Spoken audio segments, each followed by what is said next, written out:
Habibur Masum, you may remain seated until I tell you to stand.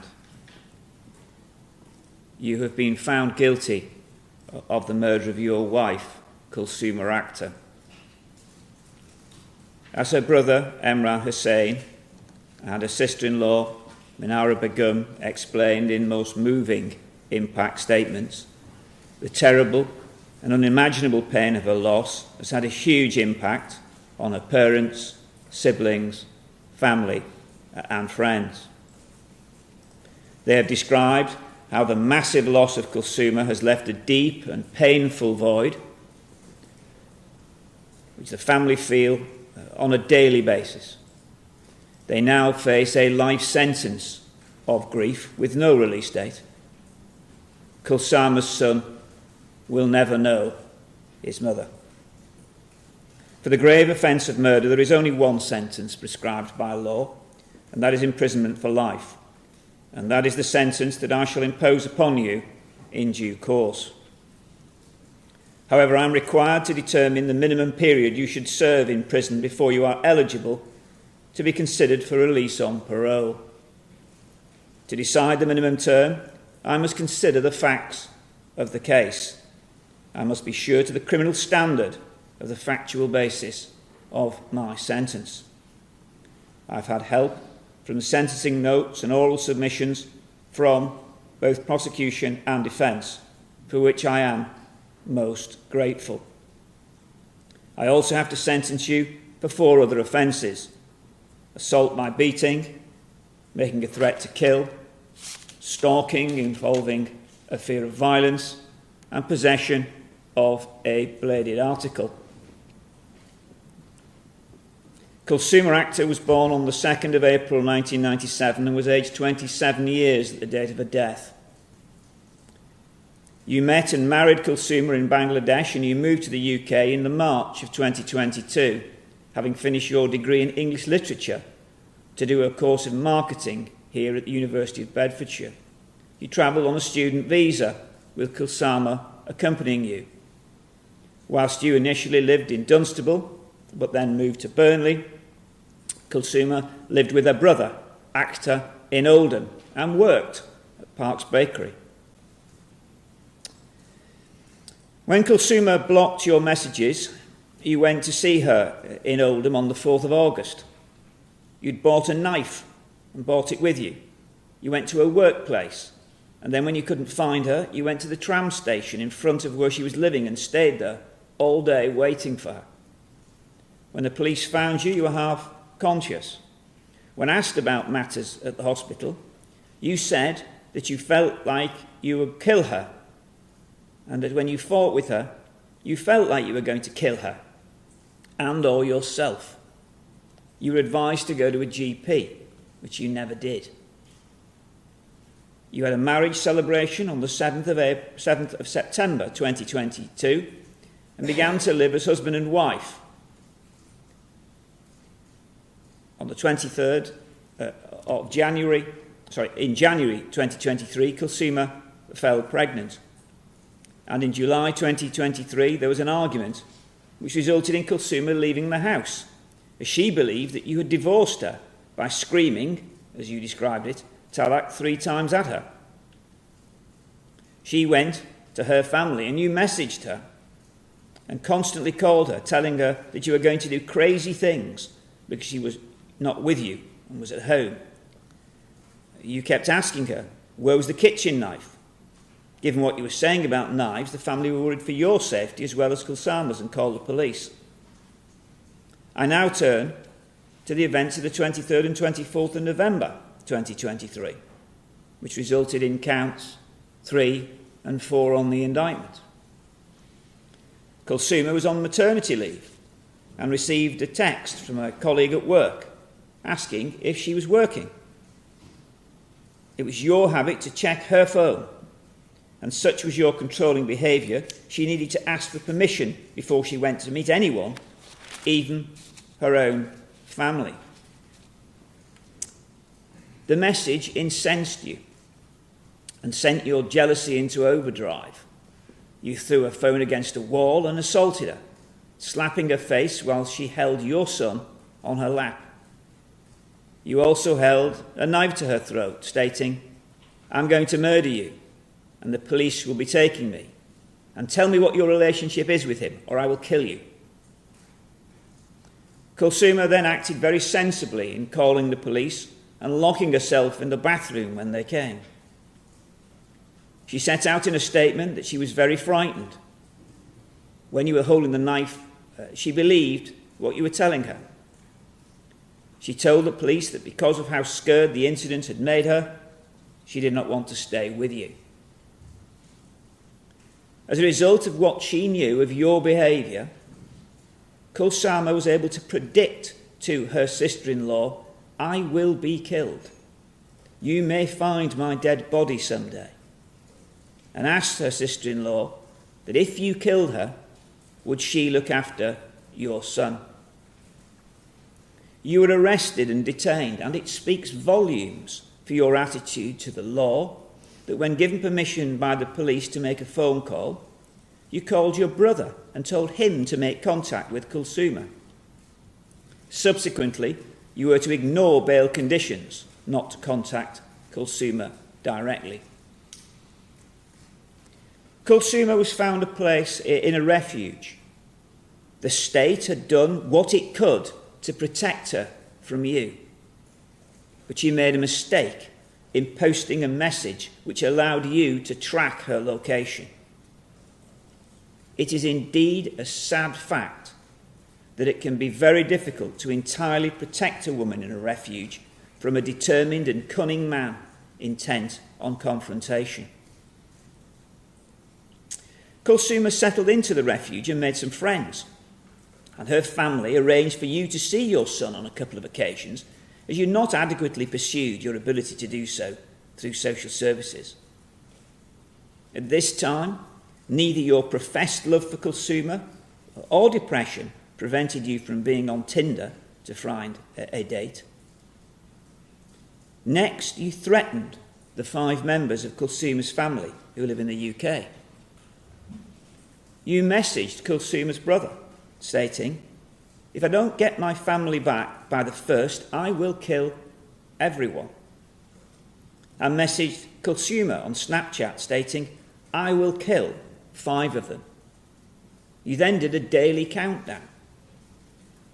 As Kulsuma stated to her social worker, Amy Tucker, the threats had made her worried about her family, she was mentally disturbed and distressed.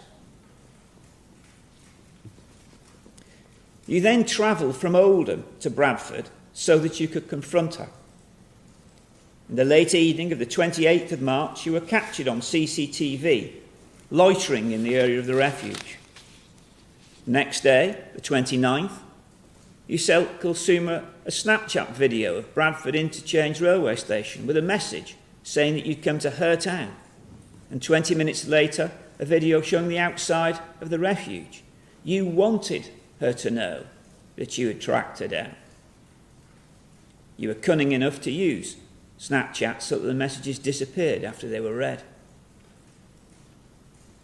When Kulsuma reported your messages to social services, they knew that she was no longer safe there, and they arranged for her to move refuge. It is a very sad fact that had she not been tricked out of the refuge by you on the Saturday afternoon, she would have been moved to another refuge on the Monday. Tuesday, the 2nd of April, you were back in Bradford and loitering in the vicinity of the refuge. You then bought a new mobile phone so that Kulsuma would not recognise your number, and made the first of 5 quite convincing messages from GP health centres about vaccinations for your son in attempts to trick her out of the refuge. You also instructed your brother to say that you were at the airport. However, your attempts to get Kulsuma to leave the refuge were unsuccessful, so you checked into a hotel in Bradford overnight. 3rd of April, you were still in Bradford and sent the 3rd, 4th and 5th false medical appointments, but you were still unable to get Kulsuma out of the refuge. On the 4th of April, so the Thursday, you started to make arrangements to go to France by taxi, although you had no visa. You were told that the pickup would be from Birmingham and that the next pickup was on Monday the 8th of April. You said you'd call after fixing the date. I am satisfied so that I am sure that you were planning to get out of the country if you attacked Kulsuma. On Saturday the 6th of April, you came back to Bradford, arriving just after 11:30 a.m.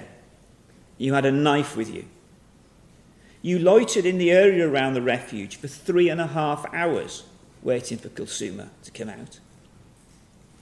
As she was convinced that you were in Spain, Kulsuma came out of the refuge with a fellow resident, known for the purposes of this case as Jordan Palmer, at 3 o'clock to go to the local bazaar to buy some henna because Eid was approaching.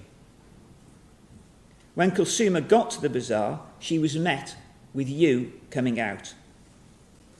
She was shocked to see you because your brother had told her that you were in Spain. It is obvious that Kulsuma then tried to head back to the refuge. You're seen walking with her, and eventually you stop outside a general store. Your interaction with her is caught on CCTV. You move the pram and are seen waving a finger at her. I have no doubt, fearful of you as she was, that she did nothing to provoke or annoy you. At 3:16 p.m, you pulled out a knife from your pocket and attacked her in the full view of passers-by. You stabbed her, deliberately targeting her front, and when she was on the ground, you stamped on her before finally cutting her throat. The footage is very distressing to view. She sustained 26 wounds. One to her neck, a shocking one through her face, an 8-centimetre deep wound to the upper chest, and 12 others. There were also 11 incised wounds. Her injuries include defensive ones to her left hand and left arm, caused as she tried to fend off the knife. The most significant injury was the stab wound to the neck, which cut through the windpipe and jugular vein. The nature and extent of your attack proves beyond all reasonable doubt that you intended to kill her. Jordan Palmer was terrified that you would attack her. And unsurprisingly, given the busy location, the attack was witnessed by members of the public, 6 of whom have given statements that were read to the jury. You calmly walked off after the attack, significantly showing no interest in your son, who on your evidence you were missing so badly, throwing the knife into a nearby car park. Kulsuma was helped by Dr. Suleiman and his wife, who saw a large group on the pavement and Kulsuma on the floor. They tried to do their best, but the reality was that the wounds that you had inflicted were unsurvivable, as was your intention. As attempts were being made to save Kulsuma's life, you were walking to the city centre to catch a bus. You made a 10-minute WhatsApp call to your mother, during which you did 5 things. You made 3 financial transactions, transferring £800 to your brother. You booked an Uber to Birmingham, and then you got on the bus. The CCTV from the bus shows that, to say the least, you were not obviously distressed when you got on and sat down. You then put on your phone into airplane mode so as to avoid being located. I have no doubt that you have a greater memory of the attack and its aftermath than you have told the jury.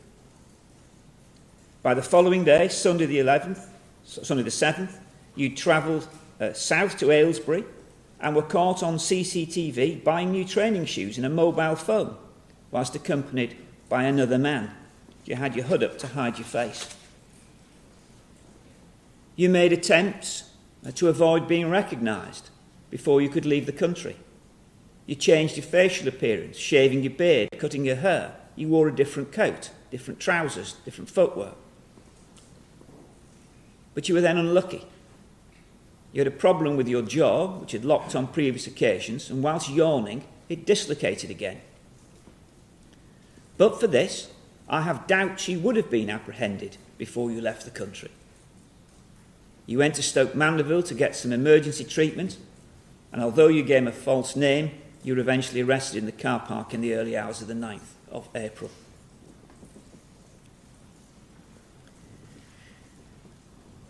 For the grave offence of murder, there is only one sentence prescribed by law, and that is imprisonment for life. As I've said, I am required to determine the minimum period that you should serve in prison before you're eligible to be considered for release on parole. But it is most important that you and everyone concerned in this case understands what the minimum term means.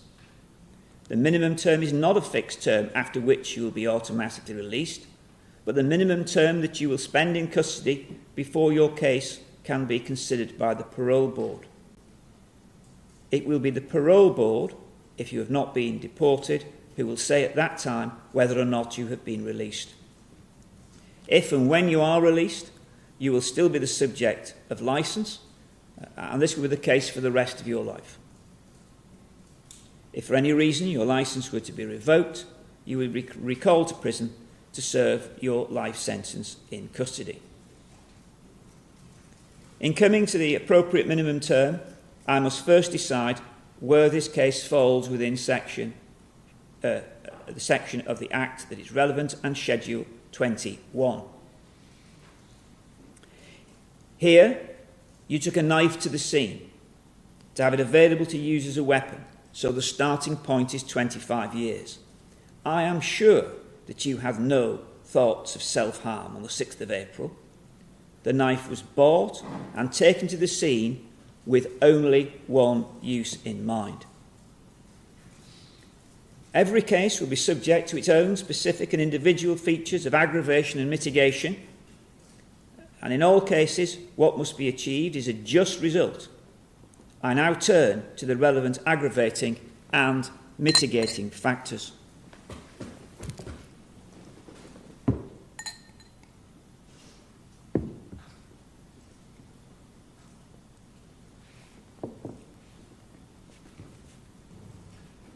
The minimum term will reflect all of your offences, and the other sentences will be concurrent. 2 offences are of prior domestic abuse through violence and threats to kill. As I have said, such was your behaviour that Kulsuma was able to predict her own death at your hands.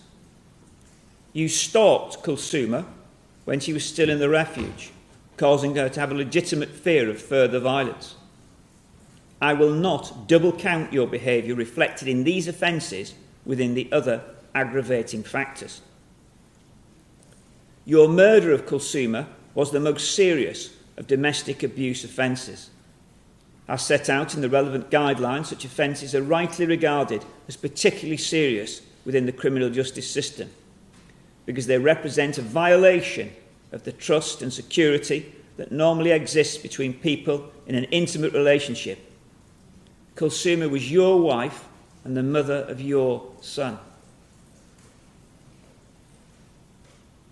There was a significant degree of planning and premeditation, with your repeated attempts to trick Kulsuma into leaving the safety of the refuge with a new phone used to send false medical appointments, and also getting your brother to lie about being in Spain. You also made plans to leave the country after the attack. You acted in breach of bail conditions by going to Bradford on the 6th of April, conditions specifically designed to protect Kulsuma. It was a sustained and excessively violent attack, and Kulsuma suffered mentally and physically before her death as she tried to protect herself. The attack was in a busy city centre location on a Saturday afternoon. A shocking event which any of those involved are unlikely ever to forget. You then took careful steps to avoid apprehension before you were arrested, having little option but attend hospital. I turn to mitigation. You had no previous convictions, cautions, warnings or reprimands before these offences were committed. I turn to your mental health. The jury rejected the defence of diminished responsibility. However, if an offender suffered from a mental disorder which, although not substantially impairing the ability to exercise self-control, lowered his or her degree of culpability, that may be a mitigating factor. I've carefully considered whether the depression you were suffering lowered your culpability for the murder. You had moderately severe depression that solely arose from the effects of your own controlling and coercive behaviour, and was then aggravated by your criminal behaviour, and in particular when your assault and threats to kill Kulsuma led to her being in a refuge and not with you and under your control. I bear in mind that Dr. Farnham's analysis was to a large degree dependent on information you have given him, which was not true. As the psychiatrists agreed, as distinct from any depression, your personality included a tendency, I'm satisfied, a strong tendency, to be controlling, angry, jealous and possessive. You understood the nature of your conduct and could make rational decisions, but I have considered the extent to which the depression turned up the volume, to use Dr. Farnham's phrase, or the intensity of your personality traits, and impacted on self-control. Whether any effect on your mood, irritability, hopelessness, anger, control of impulse and emotions, or problem-solving played any real part in your actions and affected your culpability. I am satisfied that the contribution of depression to your murder was very limited, so there is only a very limited effect on your culpability. You exaggerated your emotional state during the interviews and the extent to which you were missing your son. You never had any intention of harming yourself. You were able to carefully plan how to engineer an opportunity to confront Kulsuma and try by clever false messages, even a fake Instagram of yourself in Spain, to try and trick her out of the refuge over a number of days, travelling back and forth to Bradford. You bought the knife with one purpose in mind. This was calculating behaviour.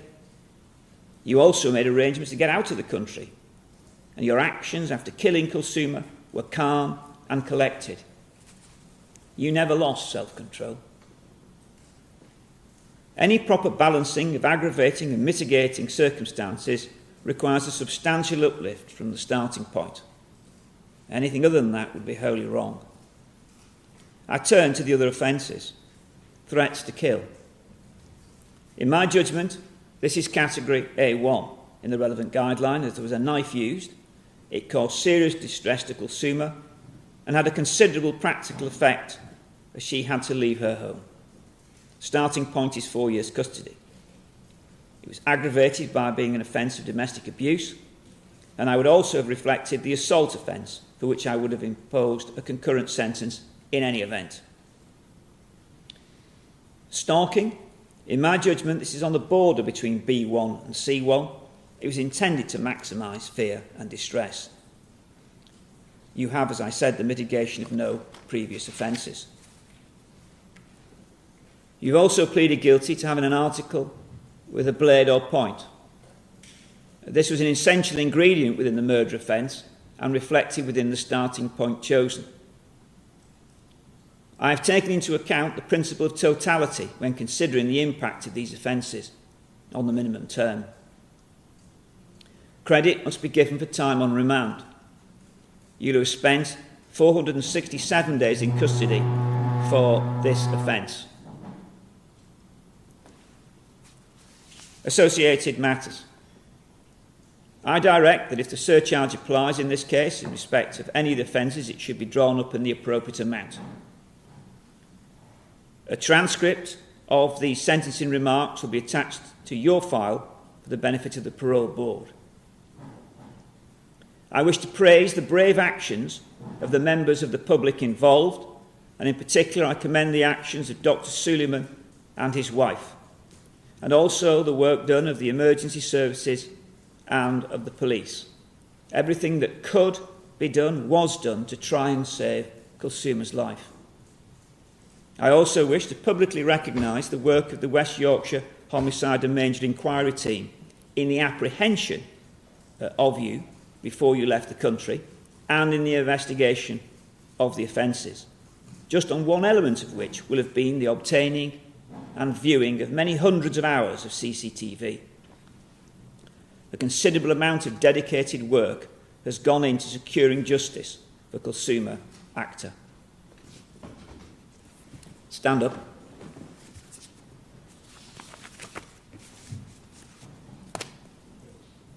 On the 6th of April 2024, you attacked Kulsuma Akter, your wife, in the centre of Bradford on a busy Saturday afternoon, stabbing her to death.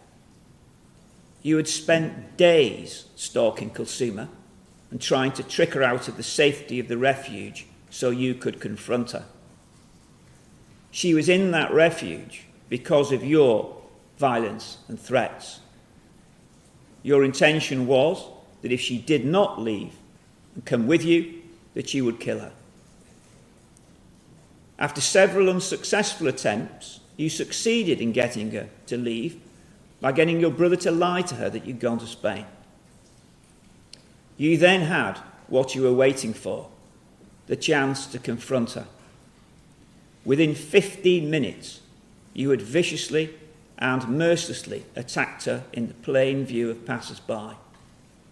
You stabbed her 26 times, including slitting her throat and stamping on her. You then calmly walked off, leaving your son, who you claimed to be missing so much, in his pram. You changed your appearance, travelling to the south, staying with friends, and I have no doubt were ready to flee the country when a visit to the hospital led to your arrest. Having considered the entirety of the evidence, I'm sure that you can be properly described as violent, self-centred, jealous, controlling and coercive, with a firmly held view that your wife was not your equal and should do what you told her to do.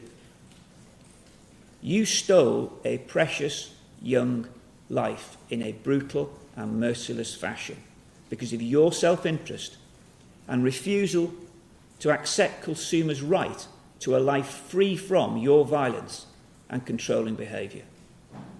You have shown no real remorse, only self-pity. For the murder of Kulsuma Akter, I sentence you to life imprisonment. You will serve a minimum of 28 years, less the 467 days you have served on remand. For the offence of making a threat to kill, there will be a concurrent sentence of 4 years. For the offence of stalking involving fear of violence, a concurrent sentence of 18 months. For the offence of assault by beating, a concurrent sentence of 21 days. And for the offence of a possession of a bladed article, there will be no separate penalty. I order the destruction of the exhibits as to be agreed. Take him down.